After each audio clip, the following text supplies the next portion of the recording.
Bienvenidos a la clase de Introducción al examen físico normal.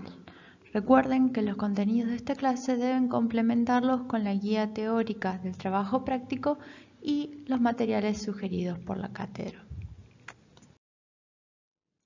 La historia clínica es un documento en el cual se encuentran incluidos en orden cronológico todos los datos que hayamos podido recopilar acerca del paciente. Lo vamos a realizar para todos los pacientes y nos tiene que servir para darnos una idea global acerca del estado de salud. Además, debe ser redactada de manera entendible, es decir, tiene que ser legible, debe estar escrita de manera objetiva y precisa para que otros profesionales de la salud también puedan entenderla e interpretarla. Está compuesta, vamos a obtener la información para la historia clínica desde dos herramientas principalmente. Una va a ser la entrevista o interrogatorio o anamnesis, lo podemos encontrar de cualquiera de esas maneras. Y la otra herramienta que vamos a utilizar va a ser la exploración física. En la entrevista vamos a obtener información a partir de la comunicación verbal con el paciente, es decir, le vamos a hacer preguntas y este nos va a responder, como por ejemplo le podemos preguntar por qué vino a la consulta, si hay algo que lo aqueja, y a su vez, mientras vamos hablando con el paciente, tenemos que observar aquella comunicación verbal no verbal que nos esté demostrando. ¿Qué quiere decir esto con comunicación no verbal?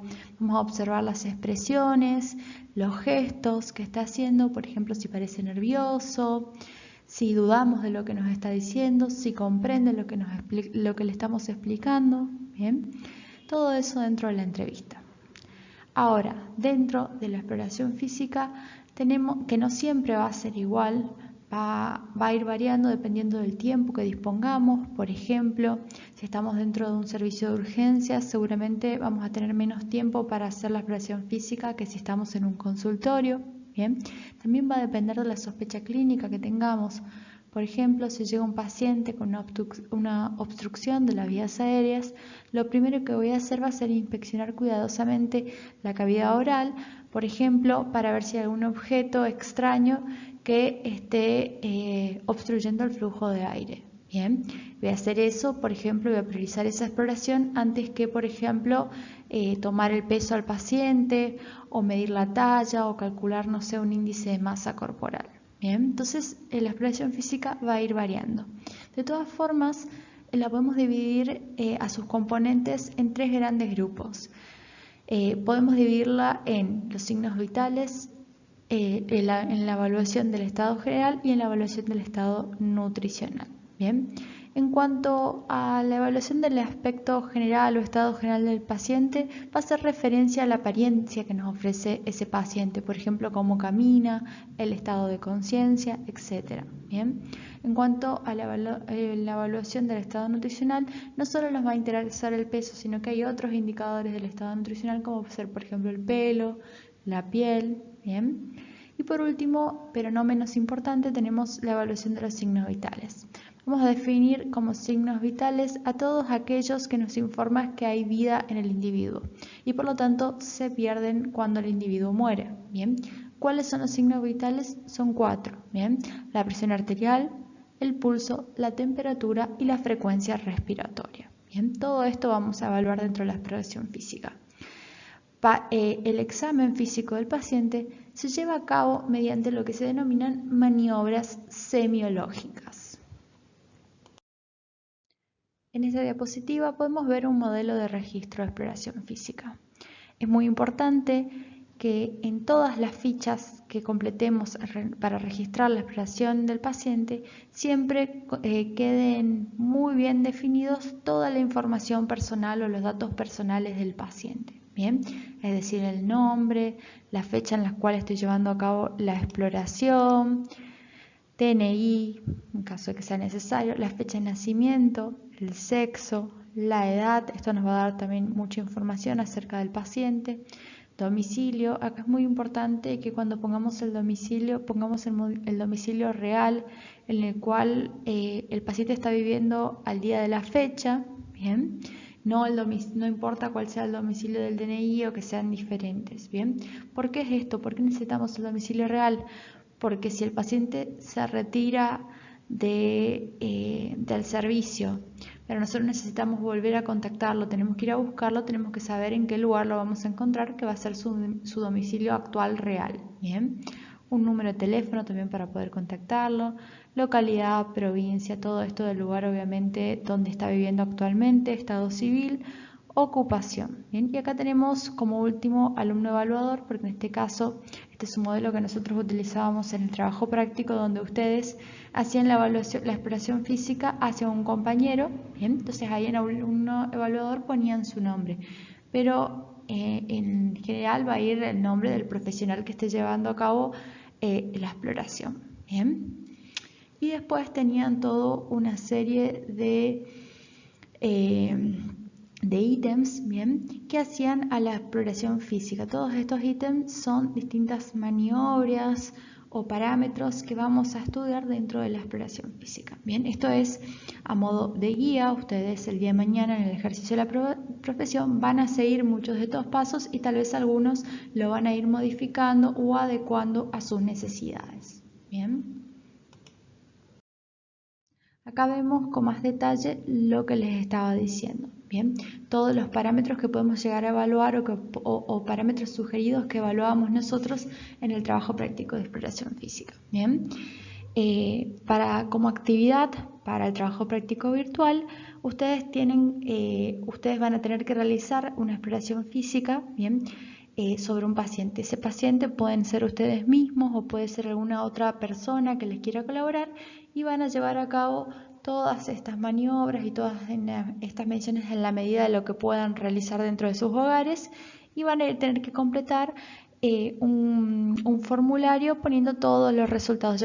Es decir, van a tener que completar el registro en el aula virtual y de esa forma cuando terminen de completar ese registro que hicieron la exploración o que practicaron esta exploración física en sus casas, se les va a dar como cumplimentada la actividad de este trabajo práctico, bien, la actividad virtual de este trabajo práctico que cuenta como la asistencia. Bien, yo ahora voy a pasar a explicar cómo se realiza o cómo se interpreta cada uno de estos puntos relacionados a la exploración física. Bien, lo primero que vamos a observar, ni bien el paciente ingresa a la consulta o que vamos a observar en el trabajo práctico, va a ser el biotipo. Bien, vamos a clasificar según el biotipo al individuo normolíneo, longilíneo y brevilíneo. Bien, normolíneo van a ser aquellos individuos que tienen una relación bastante equilibrada entre la estatura y el ancho del individuo. Bien, consideramos una estatura normal en el hombre hasta unos 70 metros y en la mujer hasta unos 65 metros aproximadamente. Bien,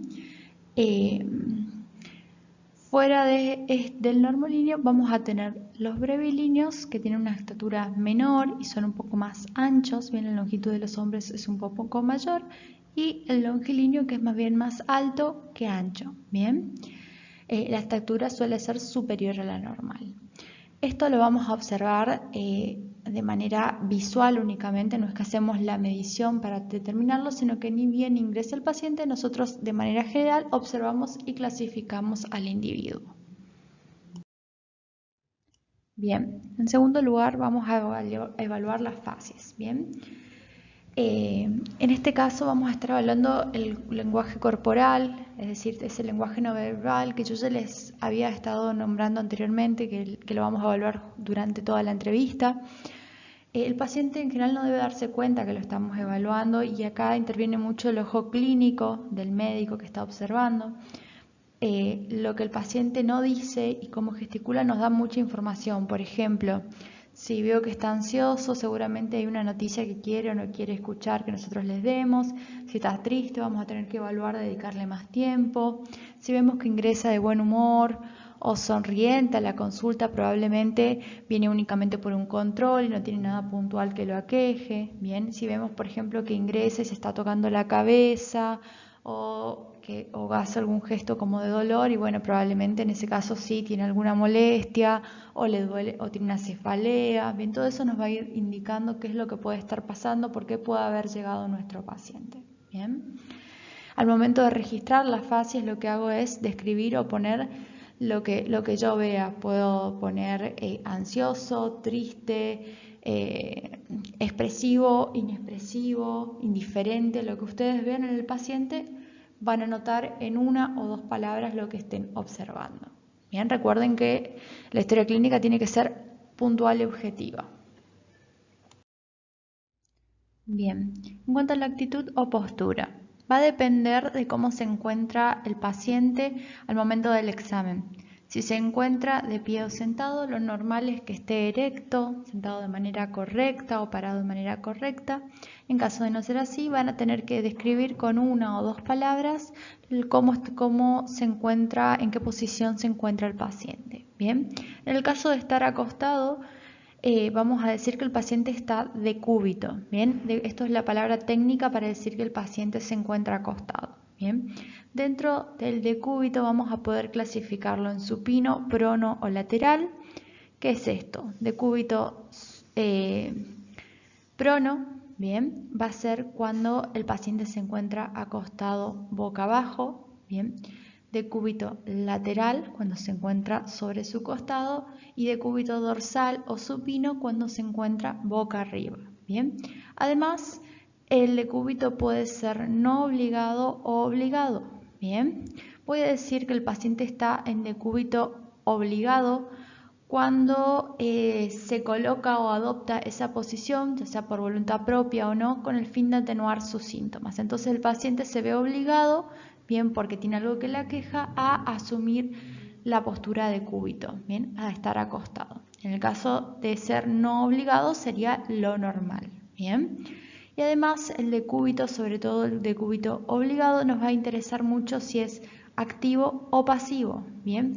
Voy a decir que el decúbito es activo cuando el paciente por sí mismo, bien, adopta esa posición de acostado. Bien, o sea, el paciente se siente obligado a ponerse en decúbito y por lo tanto de forma activa lo hace. Bien, ese sería un decúbito obligado activo. Bien, el decúbito obligado también puede ser pasivo, por ejemplo en el caso del que el paciente se encuentre inconsciente. Bien, en ese caso el paciente se ve obligado a estar decúbito, pero no por una decisión propia, sino porque no tiene la capacidad de ponerse de pie, por ejemplo porque está inconsciente. Bien, ese sería un decúbito obligado pasivo. Lo normal es que si el paciente está decúbito, sea un decúbito no obligado, puede estar en cualquiera de estas posiciones al momento en que lo encontramos, puede ser un decúbito supino, prono o lateral, bien, y que sea activo, bien, es decir, si el paciente quiere dejar de adoptar la posición de decúbito, puede hacerlo,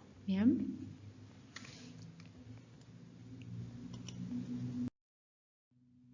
En cuanto a la marcha, bien, lo normal es que la marcha sea fluida y coordinada. Bien, existen ciertas marchas características de algunas patologías, como por ejemplo la marcha parkinsoniana o la marcha diabética. Bien, no vamos a entrar mucho en detalle ahora a explicar en qué consiste cada una de estas marchas, pero en caso de observar una marcha normal, ustedes lo que tienen que hacer es intentar describirla, bien, porque eso nos puede estar orientando que el paciente tenga una patología, por ejemplo, a nivel muscular, a nivel auditivo, articular o óseo, bien. Entonces, si su paciente está normal, ustedes lo que van a poner es que tiene una marcha fluida y coordinada. En caso de que no sea así, van a intentar describir cómo es la marcha o si pueden identificar qué tipo de marcha es, pondrán el nombre de la marcha que corresponda. En cuanto al peso y talla, bien, el peso lo vamos a determinar con una balanza, bien, y vamos a anotar el peso en kilogramos que tiene el paciente, bien. En el caso, la utilización de la balanza es bastante simple, hoy en día hay muchos tipos de balanza en el mercado, bien. Lo más común son las balanzas digitales que no generan ningún inconveniente al momento de tomar la lectura, bien. Y vamos a medir la talla o altura del paciente, bien, que lo hacemos con el tallímetro, que es como una estructura larga, como un caño largo, en el cual nos permite colocar un puntero sobre la cabeza del paciente y de esa forma determinar a qué altura se encuentra, a cuál es la altura del paciente, leyéndolo en la escala. Bien, con el peso y la talla vamos a poder calcular el índice de masa corporal del paciente. Por lo tanto, el peso y la talla van a ser indicadores del estado nutricional del paciente muy importantes.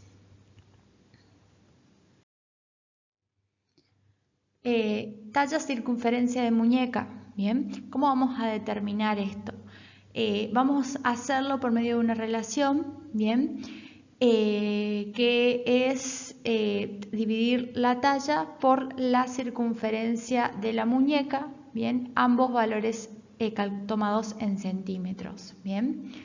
Para la medición de la circunferencia de la muñeca vamos a hacer como vemos en esta imagen, vamos a tomar 1 centímetro, vamos a realizarlo en la mano no dominante, lo que vamos a hacer va a ser colocar el centímetro sobre el hueso de la muñeca y determinar cuánto es el diámetro de esa muñeca. Bien, con eso calculamos esta relación y nos va a permitir determinar qué complexión corporal tiene nuestro paciente. Bien, acá tienen los valores de referencia para cada una de las categorías. Ustedes lo que van a hacer va a ser medir, calcular y poner directamente en el formulario si tiene una complexión pequeña, mediana o grande. Bien. La talla circunferencia de muñeca, esta relación que nos permite determinar la complexión corporal o contextura física, también es un indicador del estado nutricional del paciente muy importante. Bien. La medición del panículo adiposo nos permite determinar la cantidad de tejido adiposo subcutáneo que tiene nuestro paciente. Bien. Esta medición también está muy relacionada con el estado nutricional. Para la determinación del panículo adiposo vamos a utilizar un instrumento que se llama plicómetro, ¿bien? Que es como una pinza, ¿bien? Que tiene además una escala. Bien, dependiendo del tamaño del pliegue que nosotros tomemos con la pinza, va a ser el valor de medición en la escala que nos va a decir en milímetros cuánto mide ese pliegue. Bien, yo acá les dejo los valores. Generalmente esto se mide en percentiles. Bien, percentiles son una forma de agrupar la población. Lo normal es que los individuos se encuentren entre el percentil 25 a 50. Bien. Si se encuentran por debajo del percentil 10, vamos a decir que el panículo adiposo se encuentra disminuido. Si se encuentra sobre el percentil 90, vamos a decir que está aumentado. Bien, para aquellos individuos entre los cuales el percentil se encuentra entre 10 y 90, es decir, los valores entre medio de estos dos, vamos a decir que el panículo adiposo se encuentra simplemente conservado. Bien, ¿cómo hacemos esta medición? Yo les voy a dejar un video instructivo mostrando un video complementario mostrando cómo se determina el panículo adiposo en la práctica. Acá lo que les voy a comentar que podemos determinarlo en distintos pliegues del cuerpo, bien, dependiendo de qué pliegue sea el que midamos, va a ser la tabla que vamos a utilizar para determinar el percentil, bien. Lo más común o el que nosotros realizamos en el trabajo práctico y es el que ustedes debieran determinar, lo hacíamos en el tríceps, bien, la parte posterior del tríceps. Realmente siempre determinándolo en el brazo no dominante. Esta es la tabla mediante la cual ustedes, a partir de la medición en milímetros del plicómetro, determinan a qué percentil corresponde su paciente. Bien, para eso la tabla vienen. Existen diferentes tablas dependiendo del pliegue que ustedes estén midiendo y del sexo del paciente. Bien, ¿cómo vamos a utilizar la tabla? Yo se las voy a dejar también cargada en el aula virtual.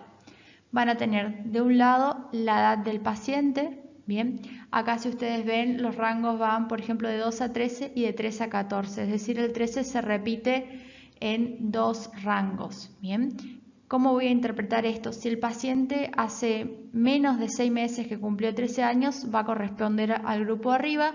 Si hace más de 6 meses que cumplió 13 años, por ejemplo, va a corresponder al grupo de abajo. Bien, y así voy a ir viendo dónde se encuentra, a qué rango corresponde la edad de mi paciente. Bien. En segundo lugar, voy a ver en esta porción de la tabla de acuerdo a cuántos milímetros medí con mi plicómetro el pliegue de mi paciente. Por ejemplo, en este caso esta tabla es para varones. Si yo medí el pliegue tricipital, bien, de un varón de 14 años y 7 meses, bien, y ese pliegue, me voy a ir acá. Bien, empecemos por acá. El varón tiene 14 años y 7 meses, por lo tanto me voy al de abajo porque tiene más de 6 meses y no al de arriba. Bien, ahora la medición que hice en milímetros fue de 10 milímetros. Me voy acá a la tabla, bien, y veo dónde está el 10. Bien, esto es la medición en milímetros. Por lo tanto, para mi varón que tiene 10 milímetros de pliegue tricipital, voy a ir para arriba y me va a decir que corresponde al percentil 50. Bien, esto que tenemos acá son los percentiles. Bien, ahora supongamos que mi varón de 14 años y 7 meses, en vez de medir 10 milímetros con el plicómetro, yo medí 8 milímetros. Bien, voy a la tabla y veo que el 8 en milímetros no se encuentra. Tengo 7 y 10. Bien, en ese caso me queda entre medio de dos percentiles.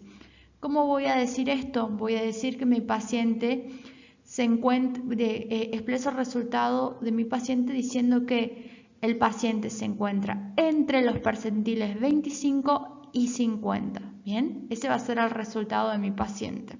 Entre percentil 25 y 50, porque no puedo determinar exactamente en qué parte de estos dos percentiles se encuentra. Bien, lo mismo van a hacer con la tabla para mujeres, se interpreta exactamente de la misma manera.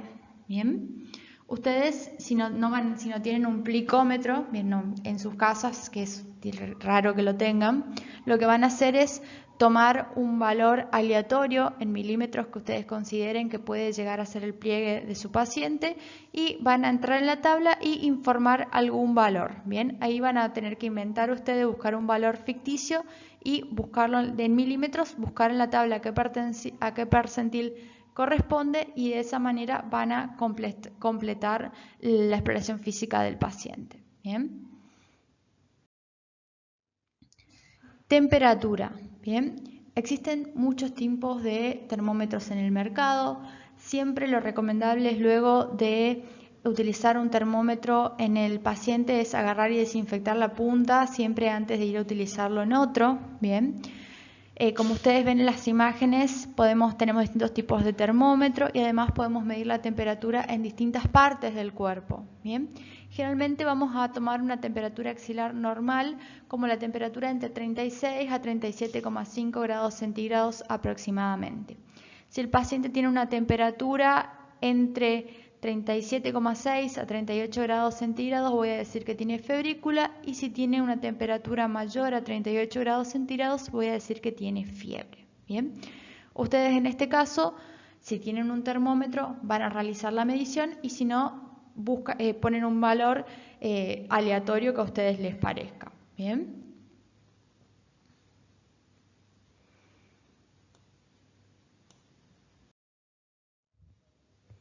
Bien, en cuanto a la evaluación de la piel, lo primero que vamos a observar va a ser el color.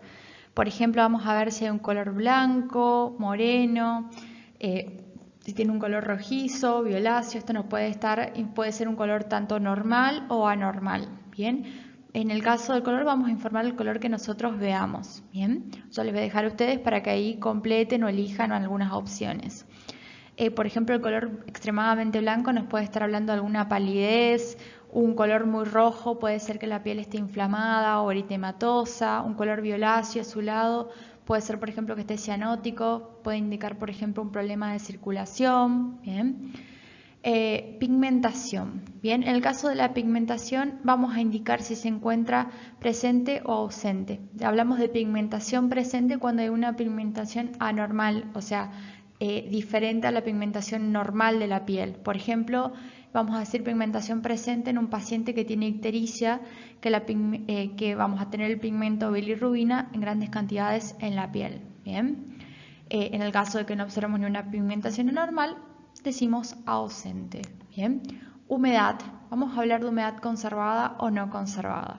Decimos que la humedad está conservada en la piel normal, bien, no hace referencia a una humedad conservada, que el paciente tenga transpiración, bien, no hace referencia a eso, sino que hablamos de la piel normal. Y vamos a decir que la humedad está no conservada cuando la piel se encuentra muy seca. Por ejemplo, nos puede estar hablando de un problema de hidratación.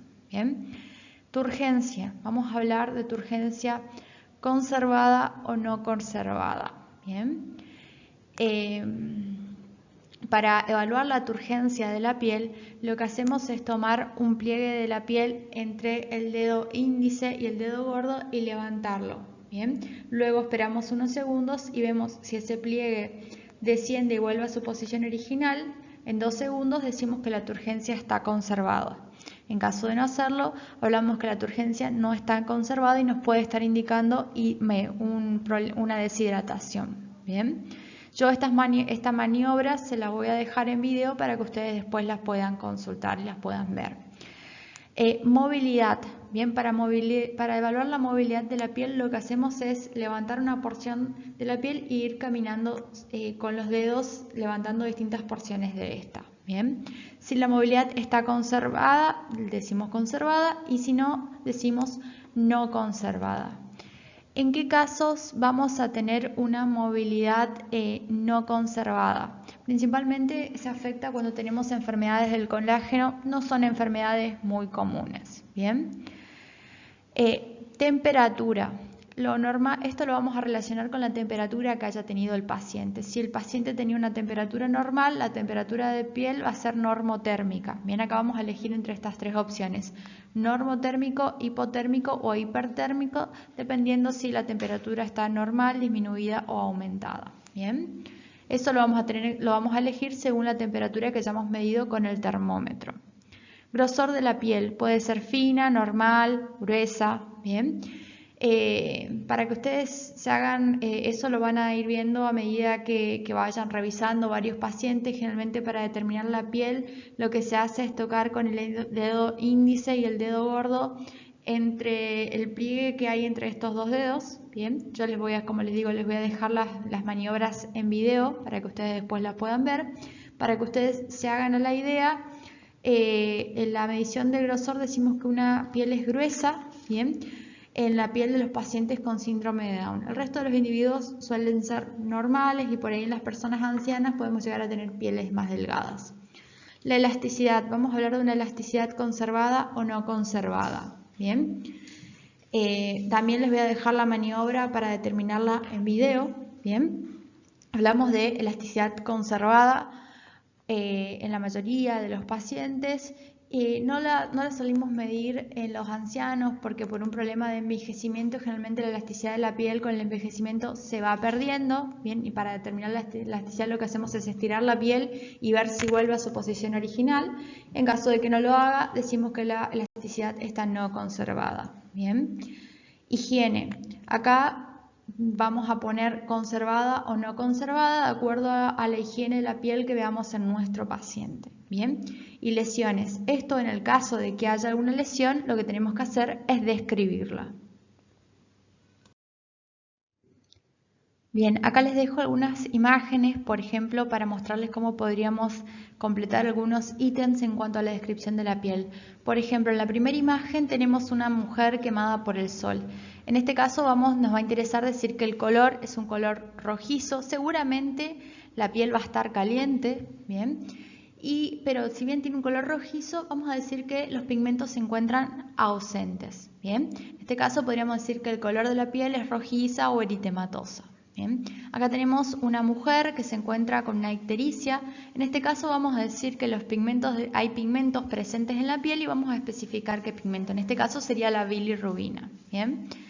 Acá tenemos, la idea de esta imagen es mostrarle una piel en la cual la humedad se encuentra no conservada, ya que tenemos la piel seca. Bien, en este caso entonces decimos humedad de la piel no conservada. Si la piel estuviera en su estado normal, es decir, no está seca, decimos humedad conservada.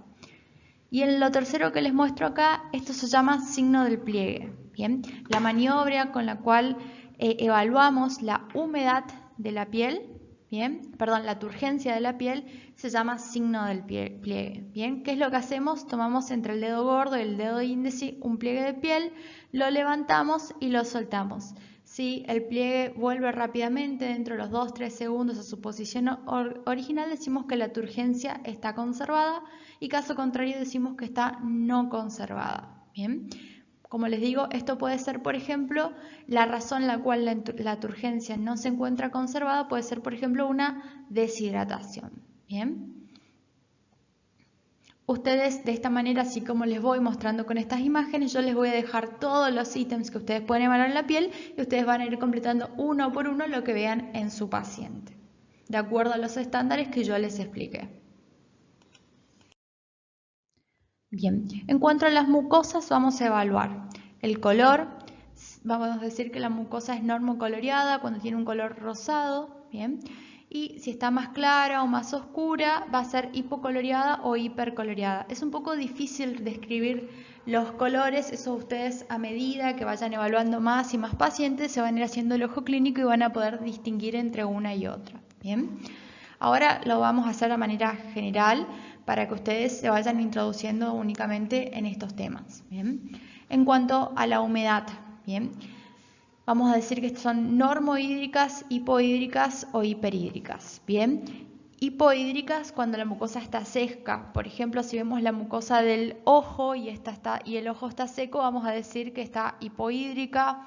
O por ejemplo, si vemos que estamos viendo la mucosa de la boca y vemos que tiene una salivación muy abundante, vamos a hablar de hiperhídrica. Bien, acá en este caso yo les voy a dejar humedad de la mucosa a manera general para que ustedes las evalúen a manera global, no mucosa por mucosa. Bien.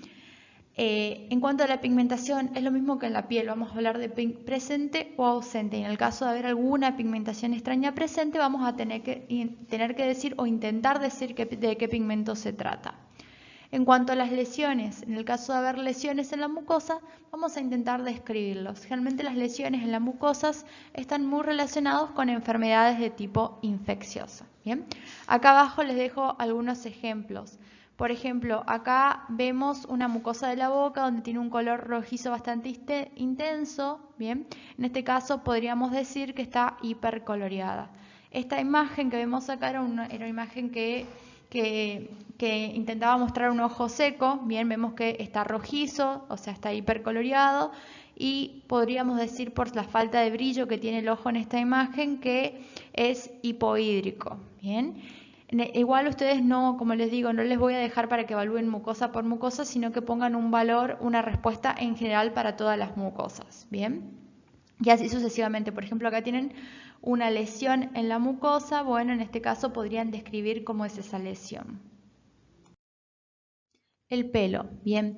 En cuanto al color del pelo, ustedes van a informar ahí el color que vean. Dirán rubio, castaño, negro, canoso o pelirrojo. Bien, esas son las opciones principales. En cuanto a la pigmentación, voy a hablar de pigmentación presente cuando el paciente tenga alguna tintura, por ejemplo, en el cabello, y si no, voy a decir ausente. Bien, es decir, el color que veo es el color normal, natural de esa persona. Distribución homogénea o heterogénea. Lo normal es que tengamos una distribución homogénea del cabello. Cuando hablemos de una distribución heterogénea, vamos a estar hablando, por ejemplo, de que hay zonas de calvicie, ¿bien?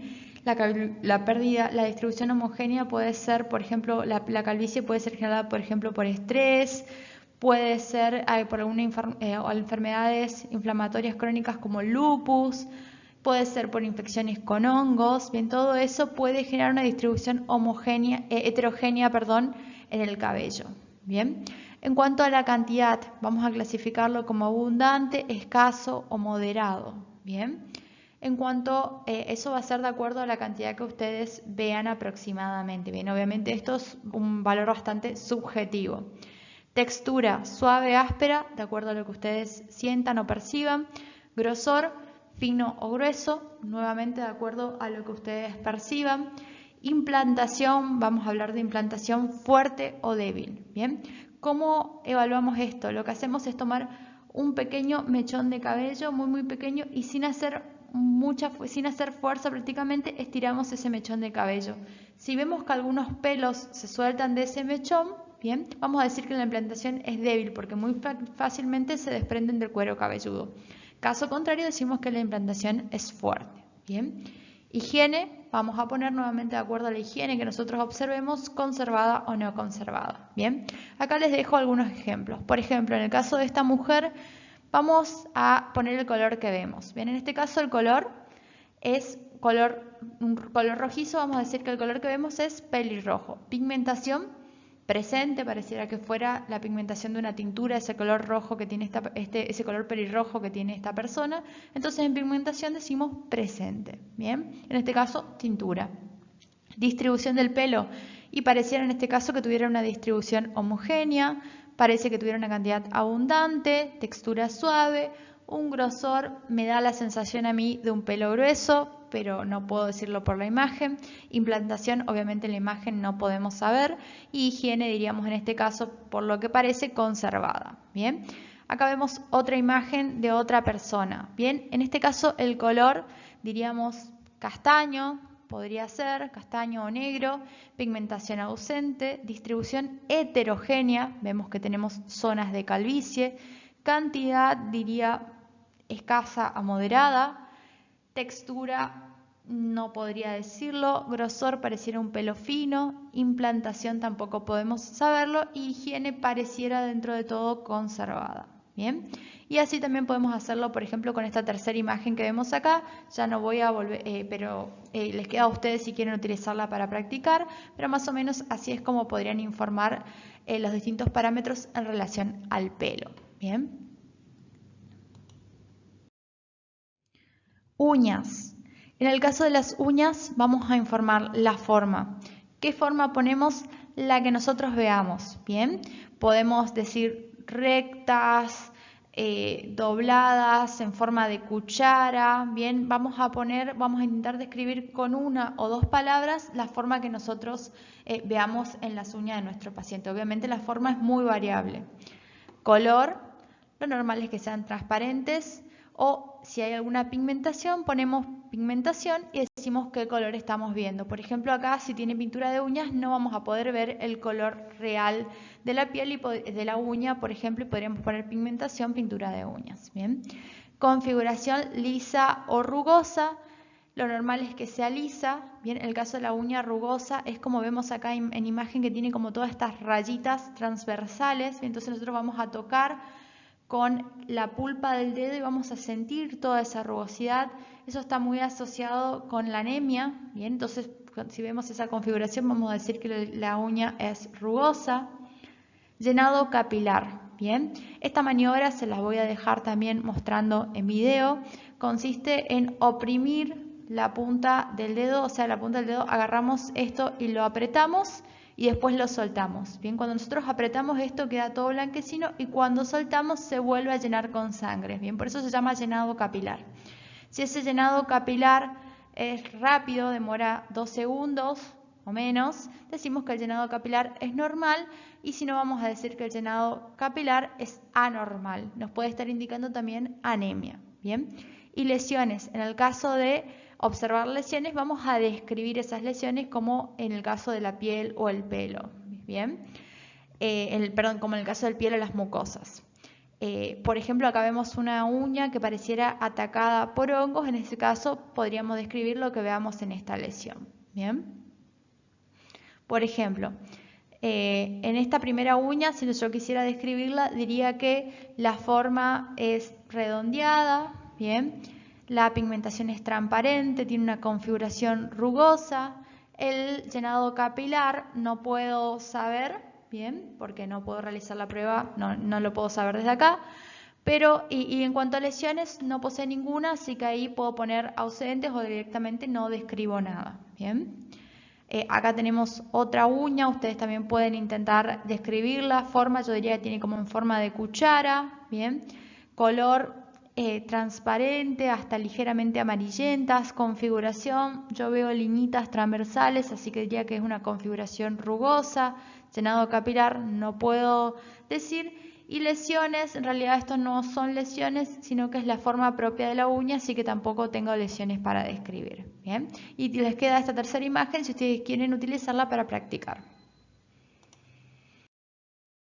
En cuanto al tejido celular subcutáneo, lo que vamos a practicar o que vamos a evaluar va a ser el signo de Godet. ¿Bien?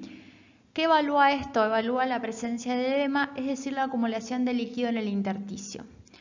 ¿Cómo realizamos esta prueba? Vamos a presionar, bien, generalmente se hace en las extremidades, lo que se hace es presionar con el dedo, bien, durante unos segundos, bien, en el tejido del paciente y luego retiramos el dedo.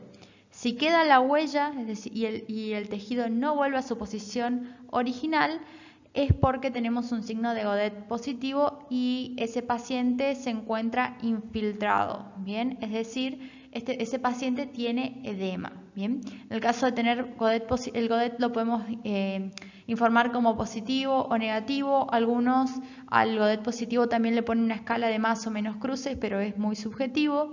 Nosotros, en el caso de ser Godet positivo, vamos a decir que el tejido se encuentra infiltrado y en el caso de ser Godet negativo, vamos a decir que se encuentra no infiltrado. Yo les voy a dejar también un video explicando esta maniobra.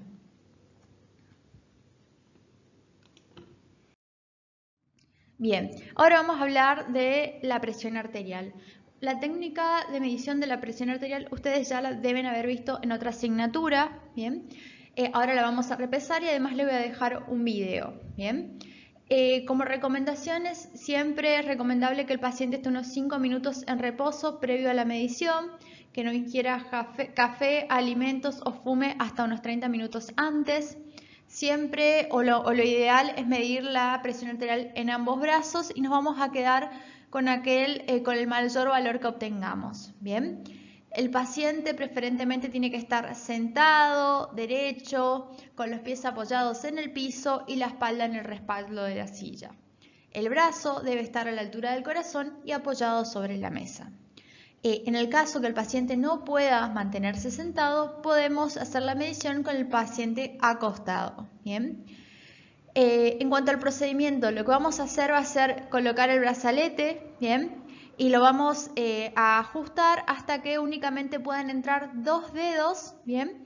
Por debajo del brazalete, entre el brazalete y el brazo del paciente, ¿bien?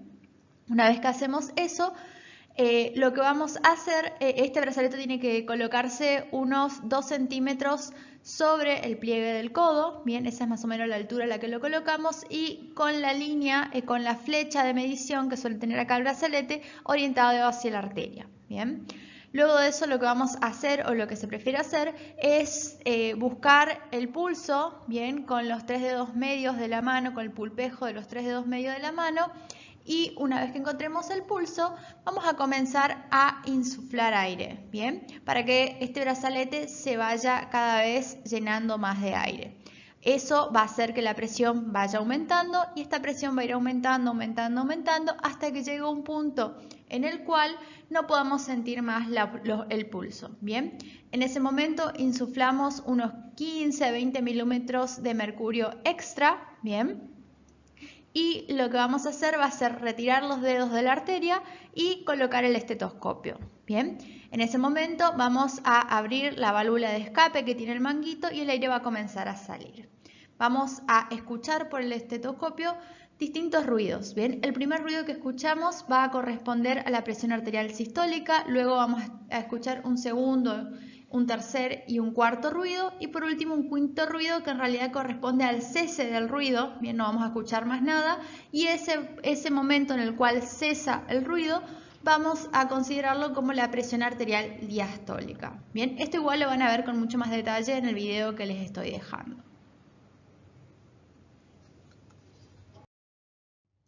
El valor normal de la presión arterial es de 80 a 120 milímetros de mercurio. Bien, el 80 recuerden que corresponde a la presión arterial diastólica y el 120 a la presión arterial sistólica. Bien, para decir que un paciente, acá tienen los valores de referencia recomendados por la American Heart Association del 2017.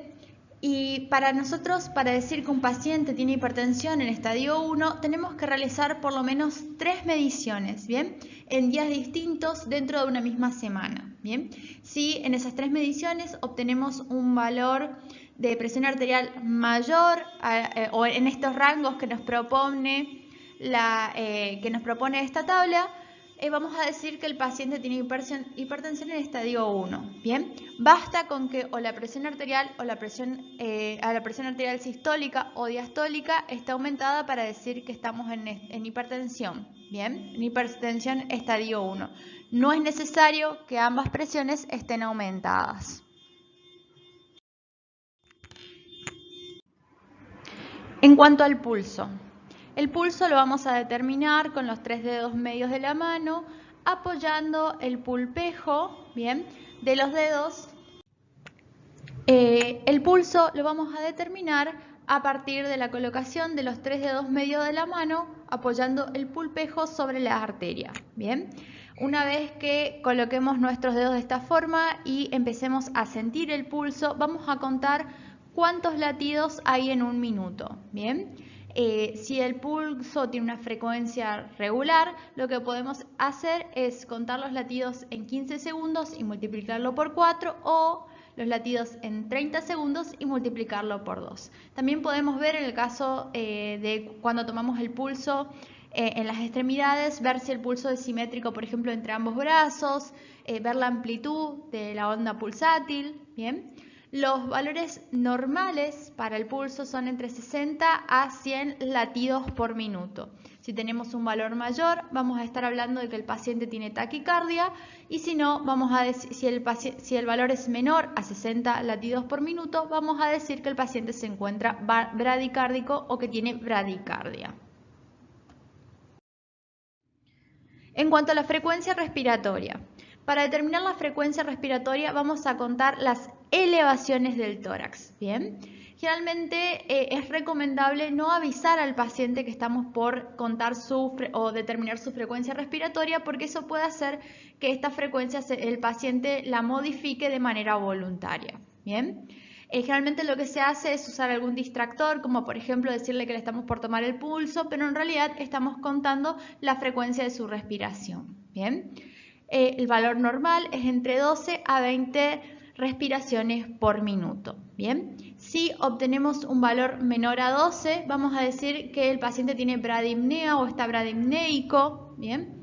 Si obtenemos un valor mayor a 20 respiraciones por minuto, vamos a decir que el paciente tiene taquipnea o está taquipneico. Y además podemos ver cómo es esa respiración, ¿bien? Si la respiración es una respiración muy profunda, vamos a decir que el paciente está haciendo una respiración hiperneica o tiene hipernea, ¿bien? Y si es una respiración muy superficial, hablamos de hipopnea.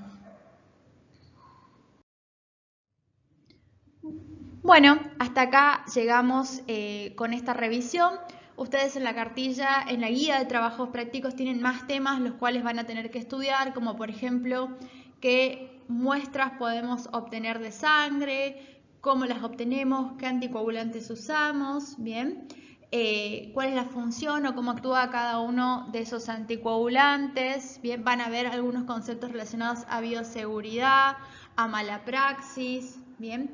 A cuando también tienen que repasar qué hacemos ante un accidente laboral biológico, ¿bien? Todos esos conceptos ustedes deben leerlos y estudiarlos.